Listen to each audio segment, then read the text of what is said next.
Kaya ninyong mag-Facebook, kung kaya ninyong mag-TikTok, mag-Instagram, kaya ninyong panoorin itong vlog na ito, walang dahilan na hindi nyo kakayanin na mag-register online. Katapos ko lang nung aking second dose ng Sinovac. Wala namang side effect. Ang payo ko talaga sa inyong lahat, wag na kayong mamili. Kung ano yung meron, kunin nyo na.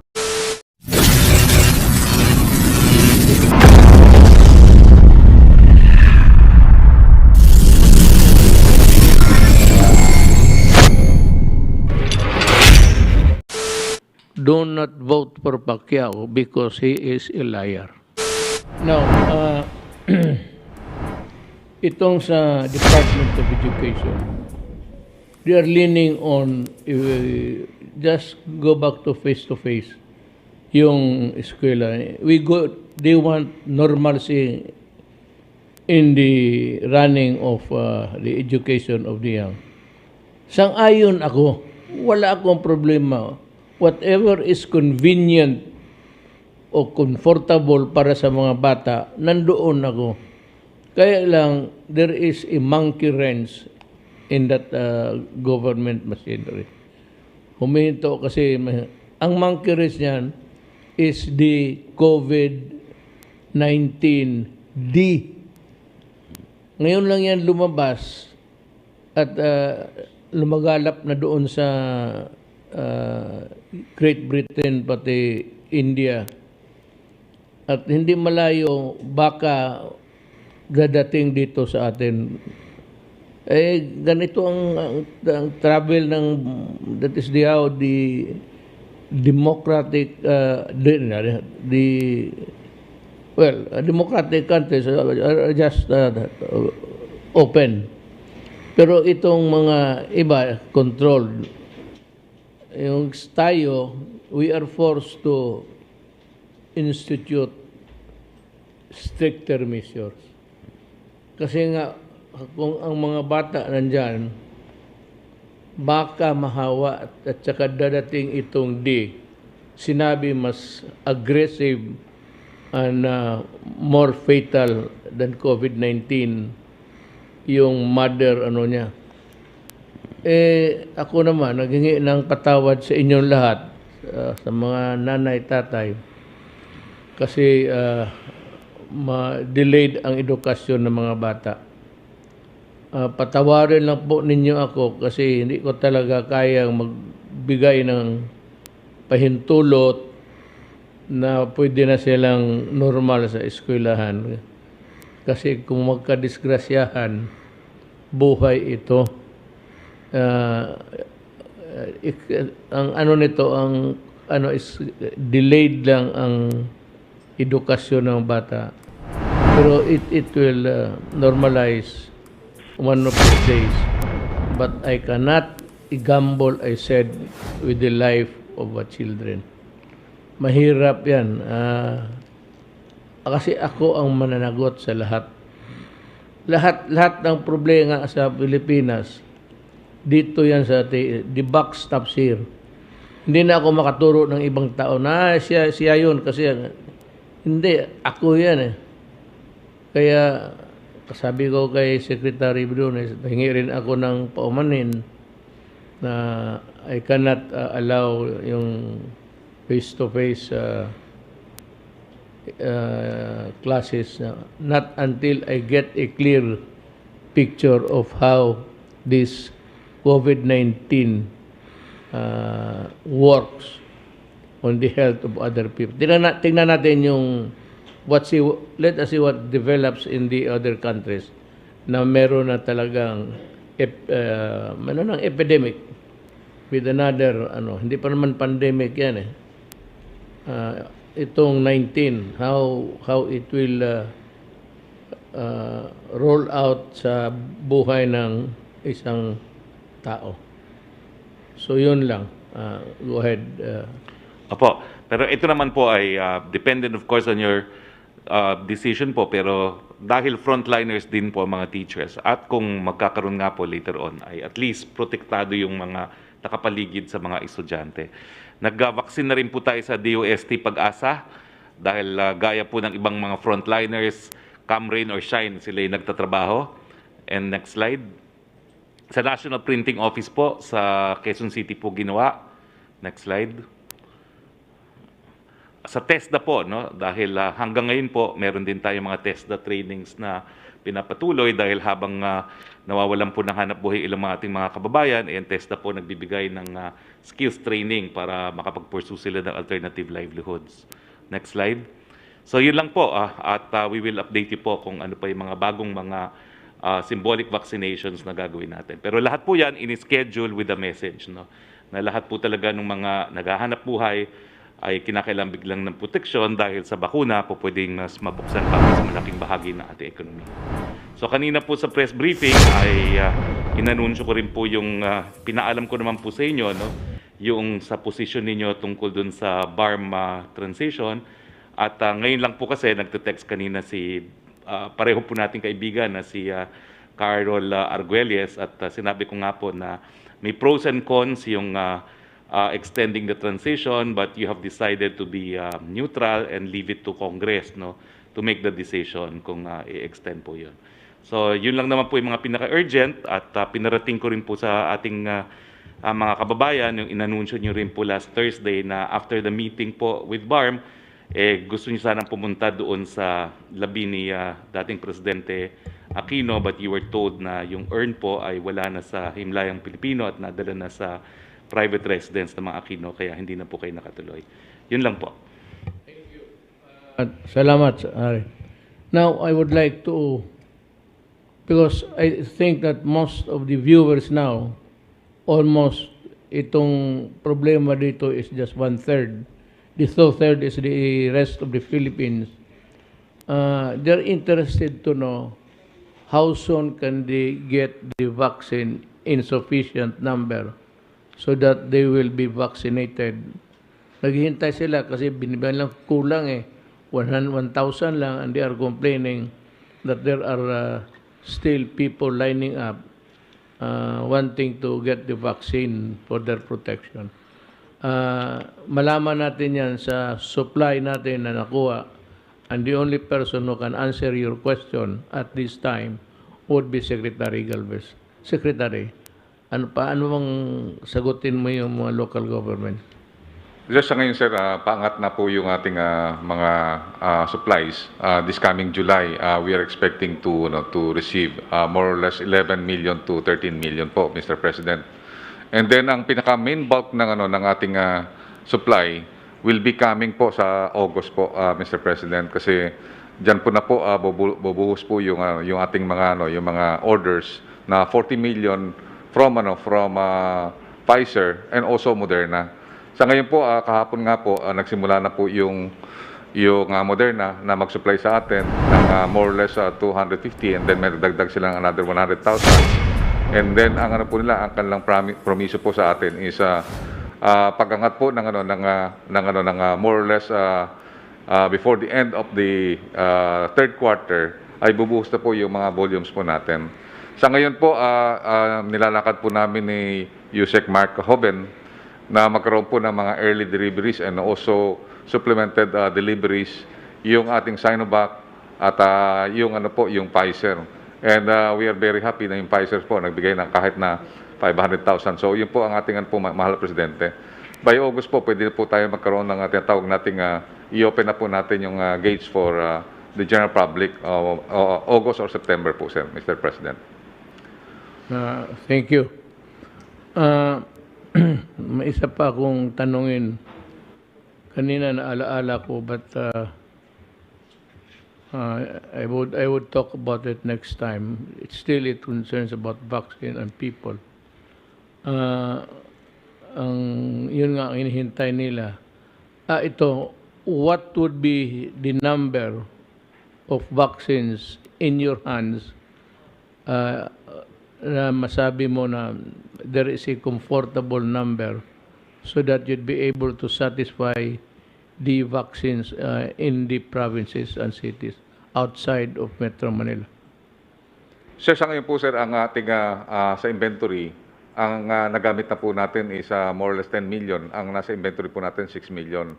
Naka-deploy po yun for second dose. Karamihan po doon, more or less mga 3 million po ang nasa laan for second dose. So nakikita natin na maliit lang po yung nakataan sa first dose, more or less mga 2 million lang po. Magiging parang komportable po tayo talaga, Mr. President, ay kung magkaroon po tayo talaga ng 10 million na nasa tinatawag nating ating inventory. Inventory. Opo, yun po ang pinipilit po namin ngayon. Nung first quarter, second quarter, ang pinaka-inventory lang po natin 3 million. Umangat po tayo ng 6 million po, Mr. President. Kaya makita po natin ngayon, tumaas ang daily output po natin. Tumataas na po natin 240,000 na po ang daily output po natin ngayon. So comfortable po kami, Mr. President, pagka umabot po ng 10 million po yun. Mabibigyan na po natin lahat yung mga probinsya na at least magkaroon po sila na more or less mga 50,000 kada province po. Pagka po tayo napagbigay ng ganon, at least meron po silang time na ubusin po nila yun at mabibigyan naman po ulit tayo. Yun po ang nakita po, Mr. President, 10 million po dapat yung nasa hawak ko po na inventory para po naka-reserve yung 5 million for the second dose at saka another 5 million for first dose. Well, I'd like to address myself to the local government officials. Kung magdating na if the supplies that we are getting from the outside would more or less go up in numbers to make an inventory that would be comfortable to distribute to the local governments. Just make sure that you have yung cold storage. Kasi itong bakuna needs malamig, and you must have it. Otherwise, if you have some about 10,000 or 20,000, and you do not have the proper equipment to take care of the integrity of the vaccine, baka masasayang lang. Hindi mo magamit kasi mag-expire. So the best way is to prepare your cold storage now, whatever be the shape, basta malamig lang, kailangan gumagawa ng ice. Siguro yan, medyo, alam ko because once upon a time, may ice plant kami sa Davao, sa Dumoy, Turil. Makikita mo yan sa highway noon. Siguro ganun kalamig, but there is a storage. Aside from the ice there is a storage for meat and other, other products that would need refrigeration to maintain the temperature. So, lahat nakikinig ngayon mga mayors, just kung wala, magbili na kayo ng 2 o 3 freezer, not the refrigerator, freezer, para sigurado talaga na pagdating, ilagay mo na doon, hindi mo magamit kaagad. But the ideal thing to do to us, kami dito is, pagdating dyan, you immediately assemble the people there and start barangay for barangay, turok na lang. So, sa dito sa local government, it is to your advantage if you go first for the discipline, and that is the keeping it to preserve its efficacy, and announcing to the people na magpapakuna, maglinya na agad, whatever your mechanisms there, first come, first serve, we do not care. But as soon as you have the medicine, the earlier na maturok mo, the better for all. Yung maturok mo ng 1-2 araw, di mas maganda. We would be happy if you do that. Meron ako dito dinagdag, running for Vice President ako. Sabi ko, it's not at all a bad idea. And if there is a space for me there, siguro. Pero kung wala akong space, everybody is crowding up, wanting to be one Vice President, sila na lang muna kasi tapos na ako. But there are things I'd like to continue, and that would be dependent on also of the president that I will support. Kasi kung mag-vice president ako, din kalaban ko kontrapartido, kaya ni Pacquiao, salita ng salita na 3 times daw tayo mas corrupt. So I am challenging him, ituro mong opisina na corrupt. At ako na ang bahala, within 1 week may gawain ako. Maglista ka, Pacquiao, at sinasabi mong 2 times kami corrupt. Ilista mo yung mga tao at opisina at dapat nilista mo na yun at ibigay mo sa akin.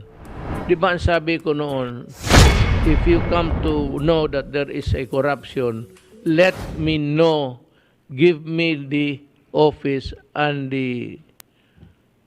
Ganon ang dapat ginawa mo. Wala ka namang sinabi noong all these years, puro ka praises ng praises sa akin. Tapos, ngayon sabihin mo, corrupt. Saan corruption? Anong opisina? Kasi pagkaalam ko, wala. DPWH noon was really had the notoriety of... pero wala akong nakita ngayon na may corrupt. Meron, marami na, pero napaalis na. Naunahan na kita. Every administration will have its share of the problem of corruption. Do not ever think that if you will win as a president, na wala ng corruption dito sa Pilipinas. And for your dream of giving everybody houses in 6 years' time, just like what Senator Enrile said, good luck na lang. You must be dreaming. Ako na natapos ko yung Yolanda housing, malapit na ako but remember that there were only 2 houses when I first arrived there. Yan sila eskalada, sinabi ko, magkaibigan tayo sa ibas ko. Pero kanong kabagal, wala kayong ginawa. And ito ang conversion. I'm sure Secretary Simato would do something about this.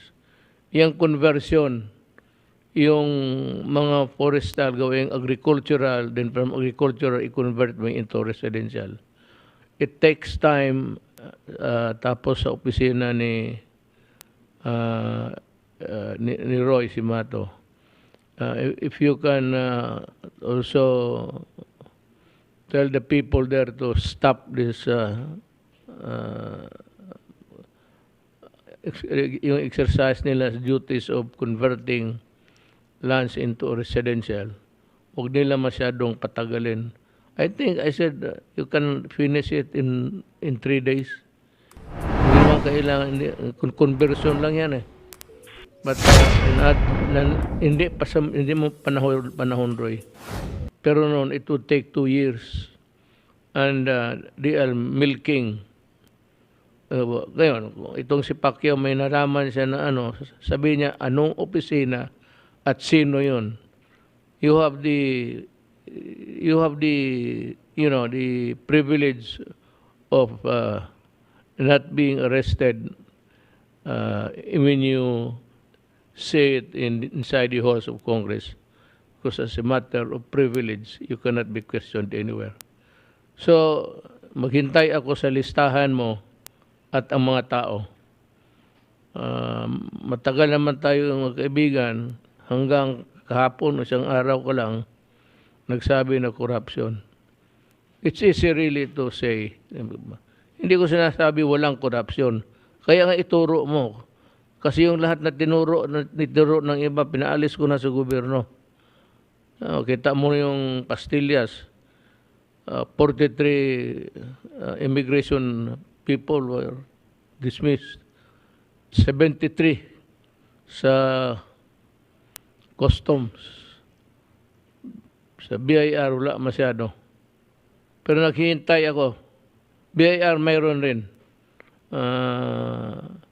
Secretary Dulay is having his hands full of investigating these people. Turo mo lang. Total, it is your duty as a congressman.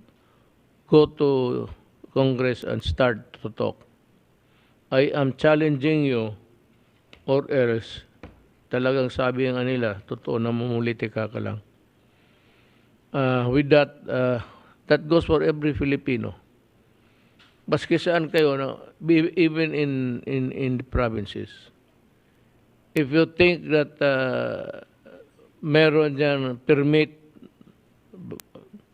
tapos it is now in the hands of the mayor or in yung nagtatrabaho sa business permit, business bureau ang tawag niyan.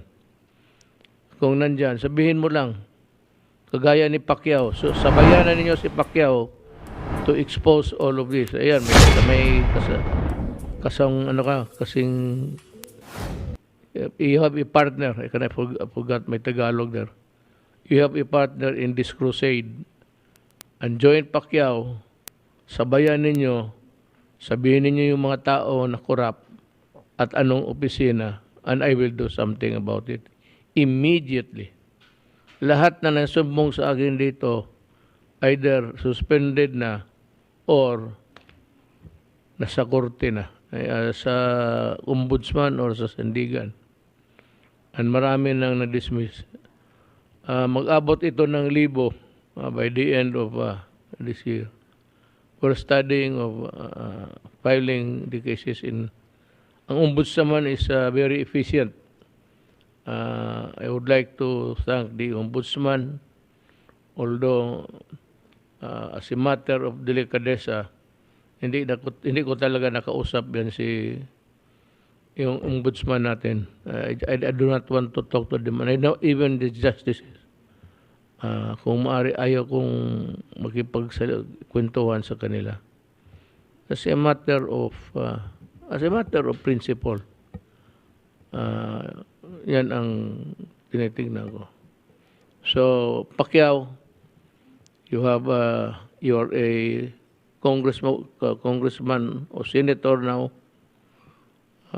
Go to take hold of the floor sa inyong proceeding and start to, sabi mo yung thrice worse than the last presidency, yung panahon ni Noynoy. At still, it would be better. Huwag mo nang hintayin. Kasi yung mga trabahante na yan, sigurado ako, panahon pa ni Aquino yan. At panahon pa ni Gloria. Kagaya ng sa customs. Masakit sa akin kasi may 37 years in the service ron. Pero the temptation to go to graft is very strong. At mayroon dyan, hindi ko sabihin na wala. Meron talaga. Lahat ng you would be a mentally dishonest person, sabihin mo na walang corruption. Kaya sabi mo, twice over, I challenge you, go to Congress and start talking. Yan ho ang payo ko rin sa lahat ng Pilipino. Kung may alam kayo, magsabi kayo, and I will be transparent. I will investigate them and refer it to the other bodies who have the punitive ibig sabihin, which is the ombudsman and the Sandigan Bayan. Wala akong kilala dyan. Wala kayong lalan, hindi ko nakausap yung mga justices sa Sandigan Bayan. Nor any court for that matter. Sabi ko, as a matter of policy, hindi ako na. Kaya siguro wala akong alam. Baka ikaw may alam ka because you were talking just nonchalant about the whole thing. Kung hindi, namumuliti ka lang, and I would say na, I will be, if you fail to do that, I will campaign against you because you are not doing your duty. Do it, because if not, I will just tell the people, do not vote for Pacquiao because he is a liar. At saka madali, parang parang karabaw na kung saan yung bibirahin pupunta doon. I am not questioning your ability intellectually or what. But pag hindi mo nagawa yan, araw-arawin kita, I will expose you as a liar. At yung buhay mo, kilala mo kita noon pa. Then we should start also because you are going for public office, presidency, everybody should know.